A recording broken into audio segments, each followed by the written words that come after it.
ಚಿಂದಿ ಉಡಾಯಿಸೋ ಖಾರ ಬಣ್ಣ ರುಚಿಯನ್ನು ನೀಡುತ್ತದೆ. ಮೆಣಸಿನ ಪುಡಿ ಚಿಂದಿ ಉಡಾಯಿಸೋ ಖಾರ ಬಣ್ಣ ರುಚಿ. ಒಂದ್ ಕಡೆ ಟ್ವೀಟ್ ಏನು ಮಾಡಿದ್ದಾರೆ ಟ್ರಂಪ್, ಆದ್ರೆ ಇಸ್ರೇಲ್ ಜೊತೆ ಕದನ ವಿರಾಮ ಒಪ್ಪಂದ ಆಗಿಲ್ಲ ಅಂತ ಇರಾನ್ನ ವಿದೇಶಾಂಗ ಸಚಿವ ಅಬ್ಬಾಸ್ ಹೇಳಿಕೆಯನ್ನ ಕೊಟ್ಟಿದ್ದಾರೆ. ಇಸ್ರೇಲ್ ಜೊತೆ ಯಾವುದೇ ರೀತಿಯ ಕದನ ವಿರಾಮ ಒಪ್ಪಂದ ಆಗಿಲ್ಲ ಅಂತ ಹೇಳ್ತಿದ್ದಾರೆ. ಈ ಯುದ್ಧವನ್ನ ಆರಂಭಿಸಿರೋದು ಇರಾನ್ ಅಲ್ಲ, ಬದಲಾಗಿ ಈ ಯುದ್ಧವನ್ನ ಆರಂಭಿಸಿರೋದೇ ಇಸ್ರೇಲ್. ಈ ಕ್ಷಣದವರೆಗೆ ಕದನ ವಿರಾಮ ಒಪ್ಪಂದ ಆಗಿಲ್ಲ ಅಂತ ಸ್ಪಷ್ಟಪಡಿಸ್ತಾ ಇದ್ದಾರೆ. ಇಸ್ರೇಲ್ ದಾಳಿಯನ್ನ ನಿಲ್ಲಿಸಿದ್ರೆ ಮಾತ್ರ ನಾವು ಪ್ರತಿ ದಾಳಿಯನ್ನ ನಿಲ್ಲಿಸ್ತೇವೆ, ಇಲ್ದಿದ್ರೆ ಮಿಲಿಟರಿ ಕಾರ್ಯಾಚರಣೆ ಮುಂದುವರಿಕೆ ಆಗುತ್ತೆ ಅಂತ ಇರಾನ್ನ ವಿದೇಶಾಂಗ ಸಚಿವ ಅಬ್ಬಾಸ್ ಹೇಳಿಕೆಯನ್ನ ಕೊಟ್ಟಿದ್ದಾರೆ. ಇನ್ನು ಟ್ವೀಟ್ ಕೂಡ ಮಾಡಿರುವಂತಹ ದೃಶ್ಯಗಳನ್ನ ನೋಡ್ತಾ ಇದ್ದೀವಿ ನಾವು. ಇರಾನ್ನ ವಿದೇಶಾಂಗ ಸಚಿವ ಅಬ್ಬಾಸ್ ಕೊಟ್ಟಿರುವಂತಹ ಹೇಳಿಕೆ ಇದು.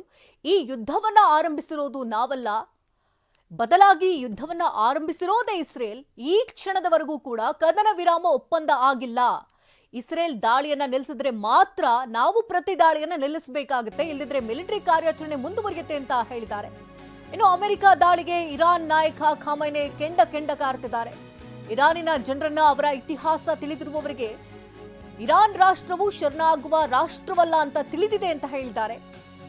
ನಾವು ಯಾರಿಗೂ ಹಾನಿ ಮಾಡಿಲ್ಲ, ಯಾರಿಂದಲೂ ಯಾವುದೇ ಕಿರುಕುಳವನ್ನು ಸ್ವೀಕರಿಸೋದಿಲ್ಲ, ನಾವು ಯಾರ ಕಿರುಕುಳಕ್ಕೂ ಮಣಿಯೋದಿಲ್ಲ, ಬಗ್ಗೋದಿಲ್ಲ. ಇದು ಇರಾನ್ ರಾಷ್ಟ್ರದ ತರ್ಕ ಅಂತ ಅಲ್ ಖಾಮೈನಿ ಹೇಳಿದ್ದಾರೆ. ಅಮೆರಿಕ ದಾಳಿಯನ್ನ ನಡೆಸಿತು. ಈ ದಾಳಿಗೆ ಇರಾನ್ ನಾಯಕ ಖಾಮೈನಿ ಕೆಂಡವನ್ನ ಕಾರ್ತಿದ್ದಾರೆ.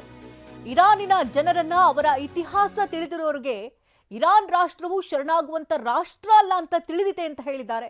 ನಾವ್ ಯಾರಿಗೂ ಕೂಡ ಹಾನಿ ಮಾಡಿಲ್ಲ, ಯಾರಿಂದಲೂ ಯಾವುದೇ ಕಿರುಕುಳವನ್ನ ಸ್ವೀಕಾರ ಮಾಡೋದಿಲ್ಲ. ಒಂದು ವೇಳೆ ಕಿರುಕುಳ ಕೊಟ್ಟಿದ್ದಲ್ಲಿ ಪ್ರತಿ ದಾಳಿಯನ್ನ ಮಾಡಲೇಬೇಕಾಗತ್ತೆ ಅಂತ ಖಾಮೈನಿ ಹೇಳಿದ್ದಾರೆ. ನಾವು ಯಾರ ಕಿರುಕುಳಕ್ಕೂ ಮಣಿಯೋದಿಲ್ಲ, ಇದು ಇರಾನ್ ರಾಷ್ಟ್ರದ ತರ್ಕ ಅಂತ ಅಲ್ ಖಾಮೈನಿ ಮಾತನಾಡಿದ್ದಾರೆ.